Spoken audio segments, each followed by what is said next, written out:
Hello everyone, welcome back to Neurosketch, and today we're discussing the pectoral region, such an important area of the anterior chest wall. So in this video, we pay much focus on the muscles of the pectoral region. The neurovascular structures and the breast are not covered in this video. So the breast being special is being discussed somewhere else, and I will put the video link down below. So by the end of this discussion, you will understand how actions like pushing and stabilizing the scapula are being contributed by this pectoral region. So if this content adds value to your learning, then subscribing is the only and a great way of keeping videos popping out to you, keeping lessons coming to you. So guys, let's check it out. So the word pectoral comes from the Latin pectus, and the pectus means chest. Pectus means chest. So this is to say that the pectoral region is the chest region. So this is the anterior region of the upper chest, anterior region of the upper chest. So let's now see the bones that make this pectoral region. So what are the bones of the pectoral region? Okay, so the pectoral region, the chest region is being made by the sternum. So this is the sternum, and the sternum is also discussed somewhere else. I will also put the video link below. Okay, so this is the sternum, and though we know that the chest is also made by ribs, so we have 12 ribs, but not all the 12 ribs will make part of the pectoral region. Okay, but the ribs are being connected to the sternum by the way of cartilages, and we call these cartilages the costal cartilages. Guys, we discussed about the scapula. So that's the scapula, and the clavicle they've also been discussed. If you haven't watched, please go back and watch. So while mentioning the clavicle and the scapula, somebody say the scapula is on posterior side, but why here? Because some of the muscles from anterior from the pectoral region will go to insert the scapula, and some of the muscles originated in the pectoral the clavicle. Okay, so now let's discuss about the muscles of the pectoral region. So the muscles of the pectoral region, they're actually muscles of the thoracic cage. So remember, the pectoral means chest. So these are the muscles of the chest. So the muscles of the chest, they all contribute to the thoracic cage. So the thoracic cage, or the wall, the thoracic wall, they're also being contributed by these muscles. So this is to say, these muscles are the muscles of the pectoral region, but these muscles, they primarily work the muscles of the pectoral region, they primarily work on the upper limb. Okay, they are the muscles of the thoracic cage, but they are primarily working on the upper limb. And how did we call the muscles that are coming from the axioskeleton to the appendicular skeleton? Because they are coming from the thoracic cage, which is the axioskeleton, and then they are inserting on the bones of the upper limb, which is appendicular skeleton. So these muscles, we call them the axio-appendicular muscles. And if you guys remember, we discussed the posterior axio-appendicular muscles, and today we are talking about the anterior axio-appendicular muscles. Why anterior? Because they are found on the anterior part of the body, but they are coming from the trunk, are coming from the thoracic cage to the extremities, to the upper limbs. Okay, so they are axio-appendicular muscles. They primarily work on the appendicular skeleton, but they are part of the respiratory muscles, the accessory muscles of respiration.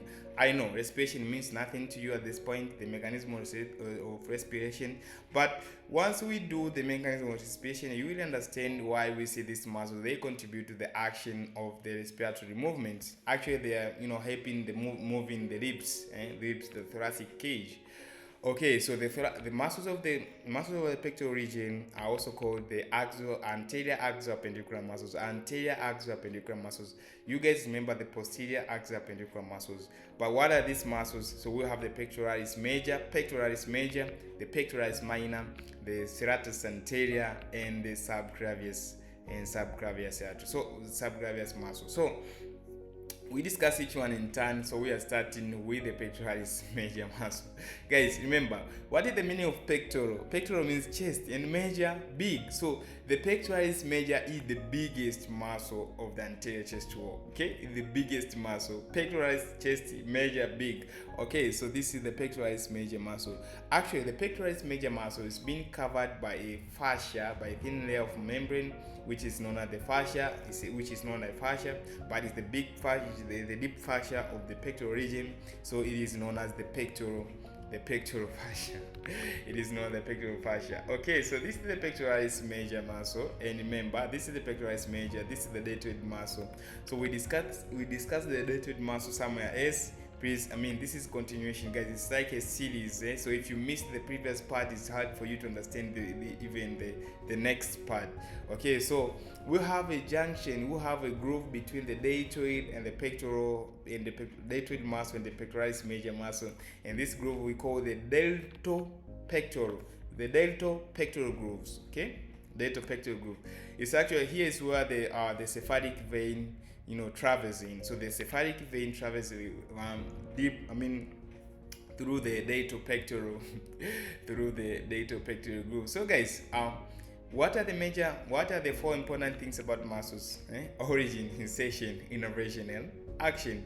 So what is the origin of the pectoralis major muscle? The pectoralis major, the biggest muscle of the anterior chest wall, it has got two heads of origin. It has got two heads of origin. So we have the clavicular head. So we have the clavicular head, which is coming from the clavicle, the medial half of the clavicle, This is the clavicular head, and it also got the sternocostal. So this the lower part of the muscle, the lower part of the pectoralis major muscle is known as the sternocostal head. But the sternocostal head has a wide origin. Okay, so it comes from the anterior surface of the sternum.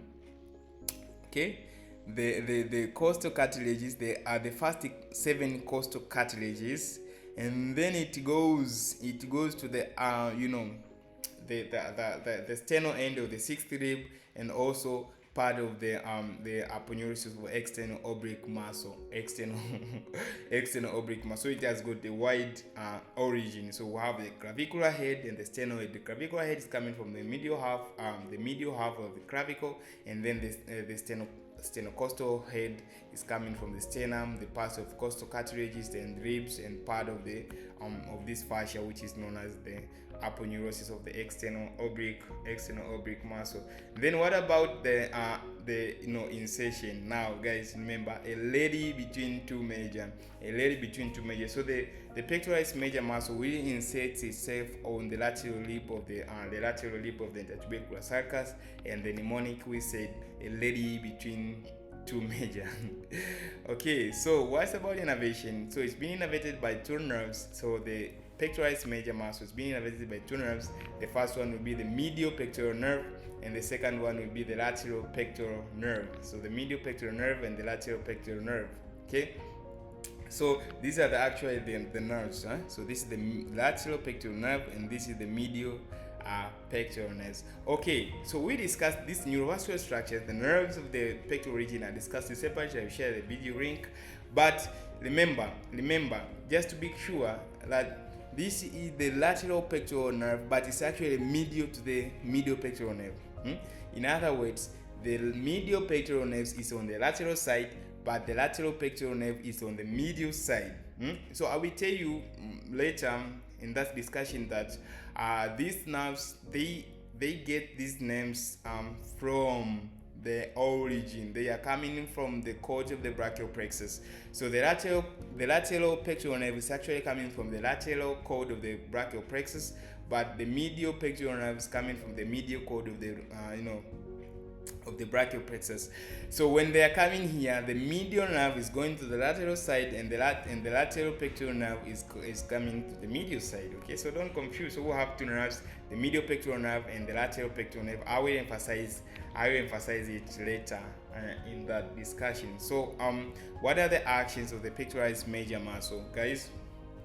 Every time you see a muscle has got more than one head, it has got the fibers are running in different directions. The muscles, the movements are going to be a little bit complicated. Okay, so for the clavicular head, the sternocostal head, they have a certain movements in common, and that is adduction of the arm, and the medial rotating. See guys, it's coming from this way to insert to the lateral rib of the tubercular sulcus. So when this muscle contracts, you will pull the arm towards the body, which is adduction, and then because it's coming anterior to go to the lateral, so when it contracts, it will medially rotate medially rotate the arm. So same applies to the sternocostal. So they have like these two movements in common. But what's different between the two heads is the clavicular head, when it contracts, it just got another additional movement, which is flexion of the arm. So when it contracts, it pulls the arm anteriorly, and that is what we call flexion of the arm at the shoulder joint. And then quite the opposite to the sternocostal head. When the sternocostal head contracts, it will pull the arm, into it will flex the arm. It will put posterior. But listen, guys, the clavicular head will flex the arm at the shoulder joint, and then the sternocostal head will bring this flexed arm into the normal position. So it will extend the flexed arm. Okay, so the sternocostal end will extend the flexed arm, will bring it back from a flexed position. But when this meet together, the whole muscle, the pectoralis major muscle, together the clavicular and the sternocostal head, they are the powerful adductor, so the powerful adduction of the arm, as well as the strong medial rotation. So they bring also strong medial rotation. Okay, so pectoralis minor muscle, the pectoralis minor. What's the meaning of pectoralis again? Chest, minor, small. So this is a small muscle of the anterior chest wall.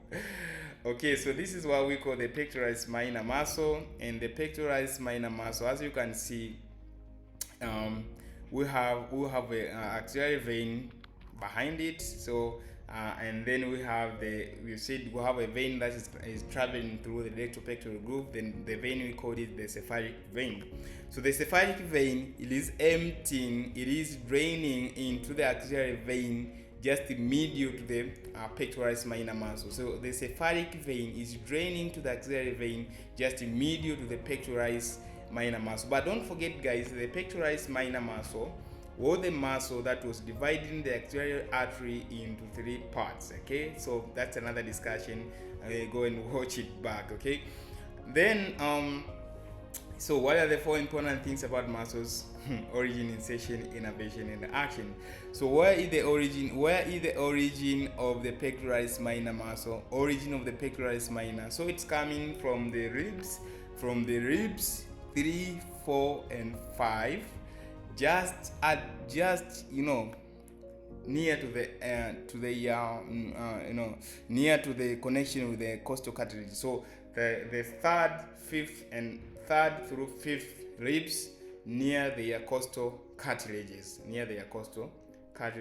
What about insertion? So the pectoralis minor, coming from all these ribs, is going to insert itself on the medial surface of the coracoid process, of the scapula. So also, if you say the coracoid process of the scapula is perfect, it's okay. Okay, so you can just say the coracoid process of the scapula. That's okay. And then what's about innervation? It's being innervated by the medial pectoral nerve. So we see when we're discussing these nerves, because the nerves have been discussed separately, so we see how are these muscles being innervated by the named nerves. Okay, what about the action?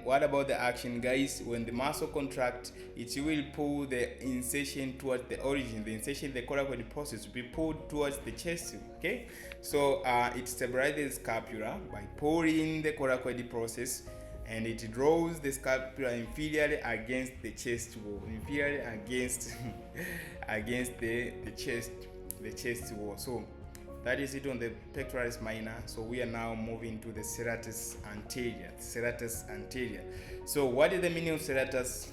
Serratus means, saw, like sawtooth. So interdigitation. Anterior, because we have another serratus on the posterior side. Okay. So this is the serratus anterior muscle. Serratus anterior, and serratus is interdigitate. It interdigitates with the external oblique muscles. So we have the external oblique muscles that are interdigitating between the fibers of the serratus anterior. So actually, you see, we have the serratus anterior followed by the external oblique, followed by the serratus, followed by external oblique. So they are forming like interdigitations in this fashion, guys.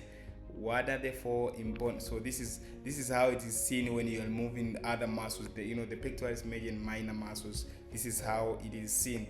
So guys, what are the four major things about muscles, important things about muscles? Origin, insertion, innervation, and action. So where is the origin? Where is the origin of the serratus anterior? So it's actually coming from the external surface of these ribs, from rib 1 to rib 8.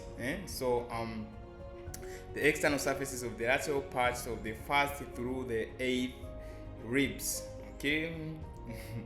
And then where is the insertion? Where is the insertion of the serratus? And this is the insertion of the serratus anterior muscle. So it has been inserted on the anterior surface of the medial border, the anterior surface of the medial border of the scapula. So the medial border of the scapula, but on the anterior surface. So this bluish part here is where the serratus anterior inserts itself, and being supplied by this nerve here, which is very long. It's very long. It's actually 22 to 24 centimeters. So this nerve is known as the long thoracic nerve. So that's the long thoracic nerve. As you can see, it gives branches to supply the serratus anterior muscle. But what are the actions? What are the actions of the serratus anterior muscle? Think. Okay. So this muscle is coming from the chest wall, being inserted into the scapula. So most of the movements that are happening with the scapula are pulling the scapula, the medial border, toward the anterior part of the chest wall. So retraction. Are you surprised of protraction of the scapula? Because the muscle is coming from anterior to the posterior, and then it pulls the posterior part of the scapula to the anterior. So protraction. As you are hugging someone, so the scapula is splitting away. They are splitting away, and then so the protraction, and so it makes sure that it holds the scapula against the thoracic wall. So also when you are pushing something, the serratus anterior will help to stabilize the scapula by pulling it and against the chest wall, When you are hugging someone, the scapula also moving anteriorly, and they are being pulled by the serratus anterior, and they are being stabilized against the chest wall. Okay.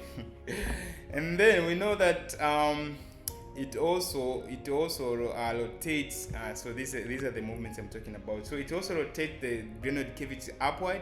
So the upward rotation of the glenoid cavity is what we call the upward rotation of the scapula, and also at the same time the inferior angle of the scapula goes laterally. So it actually helps the trapezius muscle. Remember, the trapezius muscle is also like rotating the glenoid cavity upward, rotating the scapula upward. So in this fashion, the upward rotation is it aids the trapezius to rotate the scapula upward. All right, so we'll have a clinical correlate of this long thoracic nerve. So when you actually damaging the long thoracic nerve, you are weakening the muscle, the serratus anterior muscle, and the important movement that we have seen on the of the serratus anterior is the protraction of the scapula. So if we don't have the long thoracic nerve, the protraction of the scapula is gone. Okay, so when you are pushing something, the scapula does not go. I mean, it is not like held. It's not been held against the chest wall, guys. We have said when you're hugging someone, when you're pushing something, the scapula, the serratus anterior, will pull the scapula anteriorly and laterally against the thoracic cage, the thoracic wall. So if we don't have this nerve, if we don't have this action, it means the scapula will not be held against the thoracic wall. So it gives impression of the winging of the scapula or the winged scapula. This is what it's seen. So when you're pushing something, when you're pushing against the wall, for example, this scapula is not being held against the wall, against the chest wall, and so it is winging. So we call it the winged scapula. All right, guys, the last muscle is the subclavius. The subclavius, guys, sub below clavius, clavicle. So this muscle is found just below the clavicle. So this is the muscles. It's actually cut to visualize the structure they are passing underneath. All right, so this is the muscle. It comes from the first rib, just near the costal cartilage, and it's going to insert itself on the middle third of the clavicle. Guys, remember the discussion of the clavicle. And then what is the action? What is the innervation of the subclavius muscle? This is actually easy because it's being supplied by the nerve to subclavius, which is coming from the superior trunk of the brachial plexus. What about the action? What about the action? This muscle is coming. This muscle is coming from the rib to the clavicle. So it pulls the clavicle. It anchors and pulls the clavicle inferior. So it depresses the clavicle. It anchors and depresses the clavicle. Okay, so what have we discussed today? So we've discussed that we have the muscles of the pectoral region, we have the pectoralis major. The deltoid muscle is not the muscle of the pectoral region, it's the muscle of the shoulder, but we know we have the groove here, which is known as the deltopectoral groove, where the cephalic veins passes. So the cephalic vein, travels within the deltopectoral groove. But we have seen we have a fascia, which maybe we didn't mention, but we have a fascia here. We have a deep fascia. We have a deep fascia which is covered in the pectoralis major muscle. We call the pectoral fascia. But we have a fascia which is extending from the subclavius. This is the subclavius muscle. It's extended from the subclavius, cover the subclavius muscle, and then it comes to cover the pectoralis minor muscle and hangs free. Okay, so this fascia is known as the clavipectoral fascia. It's fascia between the clavius, the subclavius, and the pectoralis minor muscle. So it covers the subclavius muscle and the pectoralis minor muscle. But you can see this fascia has been pieced, and it's been pieced by some structures, some vessels and nerves. So the neurovascular structures. So what are these? What are the contents? This is very, very important clinically. The structures that are piecing through the clavipectoral fascia. So we have this one is the subclavian vein. As you can see, the subclavian vein. The cephalic vein. So the cephalic vein is coming through the deltopectoral groove. From deltopectoral groove to empty into the axillary vein, just medial to the pectoralis. This is the pectoralis minor muscle, medial to the pectoralis minor muscle, but it actually pieces the clavipectoral fascia, We also have an artery here, which this artery is coming from the axillary artery, so it's the thoracoacromial artery. We're going to discuss these arteries in the next discussion, in the next video. And so it pieces, so the thoracoacromial artery also pieces the clavipectoral fascia. But we have the nerve here. We have a nerve here, which is known as the lateral pectoral nerve. We discussed the lateral pectoral nerve. It pieces. This is the lateral pectoral nerve. Yes, this is the lateral pectoral nerve. It pieces the pectoral fascia to supply the pectoralis major, the pectoralis major muscle. And then we have also some lymphatics which are not shown in this picture, the lymphatic system. So it's important also to know the surface anatomy of the pectoral region. So guys, this was the pectoralis major muscle, the biggest muscle of the anterior chest wall. But we have seen the sternum, the breastbone, which is also discussed somewhere else. But we have the deltoid muscle, which is not the part of the anterior chest wall, but we have the junction. We have a groove between the deltoid and we call it the deltopectoral groove, where the cephalic vein. So this is what you seen here, bulging outside. This is the cephalic vein passing through the deltopectoral groove. We have got the clavicle, which is very subcutaneous. We discussed it the other time. But we have a jugular notch. We have a jugular notch just above the manubrium part of the sternum. But this is the serratus anterior, the interdigitating muscle. As you can see, it is interdigitating with the external oblique muscle. But we have the trapezius. The trapezius is actually not also on the anterior chest wall, but I'm actually showing you this is how it looks like on anterior view. So this is trapezius muscle. Okay, so guys, if you are enjoying this simple clear explanation on the different concepts in anatomy, subscribing is the only way of keeping the videos close to you. Every time you listen a new video, you'll be notified. I'll be given a notification. So I hope you enjoyed this discussion, and so if you have enjoyed, consider subscribing, and see you soon because we're going to discuss the nerves and arteries of the pectoral region